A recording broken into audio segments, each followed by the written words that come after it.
City India news Telugu, ఇది చీకటి వెలుగు.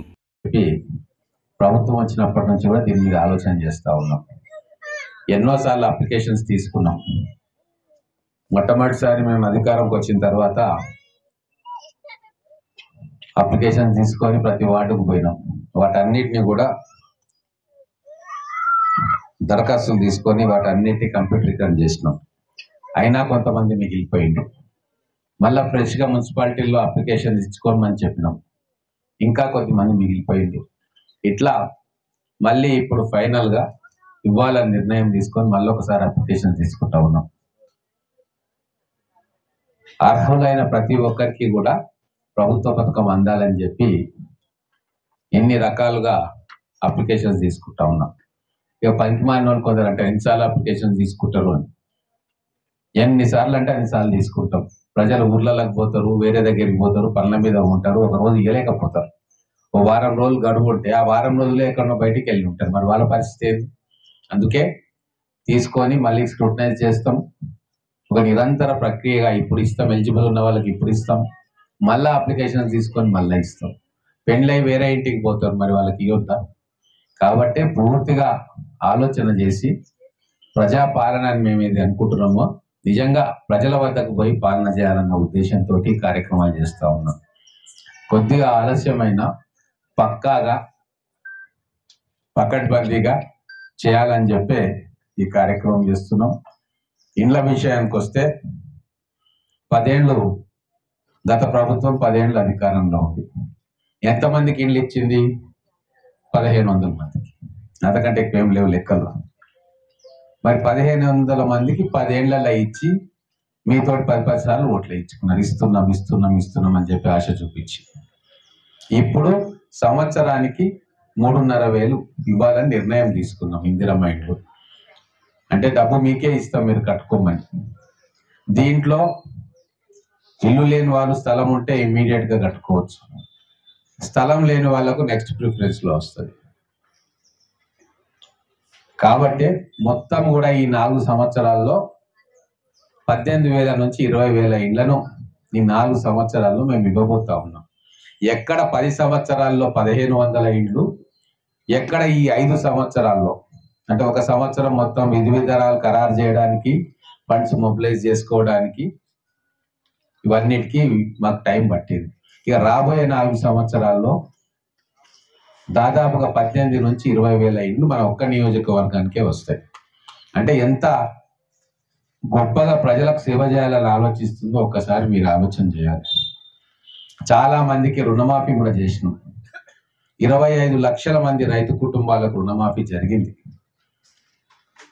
ఇది మీరు కూడా ఒక్కసారి ఆలోచించాలి. 23,000 కోట్ల రూపాయలు ఈ మొదటి సంవత్సరమే ఇచ్చినాం రుణమాఫీగా.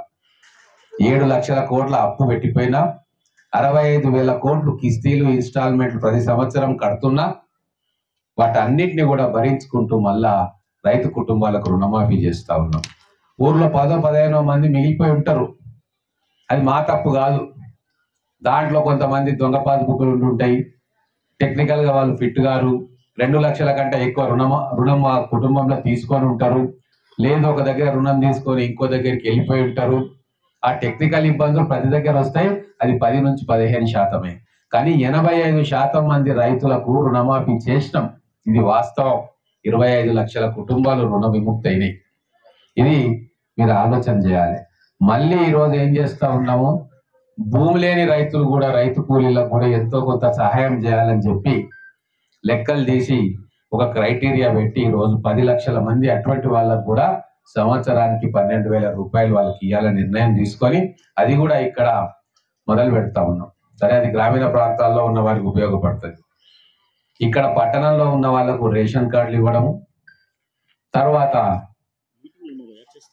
ఇందిరమ్మ ఇండ్లు ఇవ్వడము, ఈ 2 ప్రధానమైన ఉద్దేశాలు. కాబట్టి ఈ ప్రభుత్వం మంచి హృదయంతో ప్రజల కోసం మేలు చేసే కార్యక్రమం చేస్తూ ఉంది. మధ్యలో ఎక్కడ దళారులు లేరు. మీరు ఎవరికి డబ్బులు ఇవ్వక్కర్లేదు. అప్లికేషన్ తీసుకొచ్చి మున్సిపల్ ఆఫీసుల్లో ఇట్లా వార్డు సభల్లో మీరు ఇస్తే అది ఆటోమేటిక్గా ఎంట్రీ అయిపోయి ఒక్కొక్కరికి కూడా రేషన్ కార్డు వస్తుంది. ఎలిజిబిలిటీ ఉన్న వాళ్ళకే రేషన్ కార్డు వస్తుంది. అది కూడా గుర్తుపెట్టుకోండి. మనము ప్రభుత్వం ఇచ్చే సంక్షేమ పథకాలు పేదలకు అందాలి.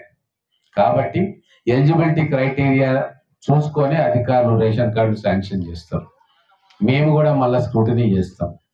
దాంట్లో ఎవరైనా మిగిలిపోతే మళ్ళీ అప్లికేషన్స్ పెడితే దాంట్లో అర్హులైన వాళ్ళకు మళ్ళీ ఇస్తాం. ఇది ఒక నిరంతర ప్రక్రియ. ఈరోజు అయిపోతే ఇంకా మాకు కాదు అని చెప్పి మీరేం ఇబ్బంది పడక్కర్లేదు. ఈ రోజు ఎలిజిబిలిటీ క్రైటీరియాకి వచ్చిన వాళ్ళందరికీ ఇస్తాం.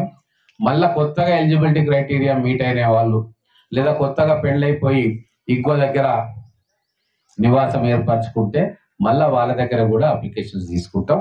ఇది ఒక 4 సంవత్సరాలు కూడా అందరికీ కూడా పేదవాళ్లకు ప్రభుత్వం సహాయం చేయాలన్న ఉద్దేశంతో ఈ కార్యక్రమాన్ని చేస్తా ఉన్నాం. కాబట్టి మీరందరూ కూడా దీన్ని సద్వినియోగపరచుకోవాలని చెప్పి కోరుకుంటూ, ఇంకా ఎవరైనా మిగిలిపోతే మీకు తెలిసిన వాళ్ళు ఎవరైనా ఉండి మీటింగ్లలో రాకపోతే మున్సిపల్ ఆఫీస్కి పోయి కౌంటర్ ఉంది, అక్కడ మున్సిపల్ ఆఫీస్లో కూడా మీరు అప్లికేషన్ ఇవ్వండి.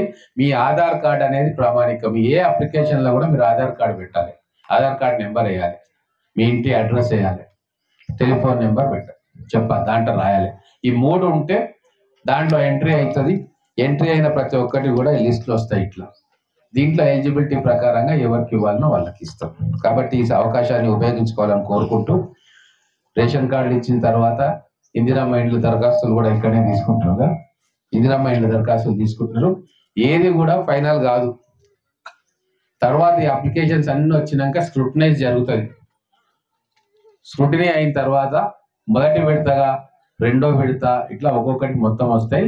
అర్హులైన ప్రతి ఒక్కరికి కూడా ఇచ్చే ప్రయత్నం మేము ఖచ్చితంగా చేస్తామని తెలియజేసుకుంటూ, ఈ కార్యక్రమానికి ఇంత పెద్ద ఎత్తున మీరు అందరూ తరలి వచ్చారు. మీ అందరికీ ధన్యవాదాలు.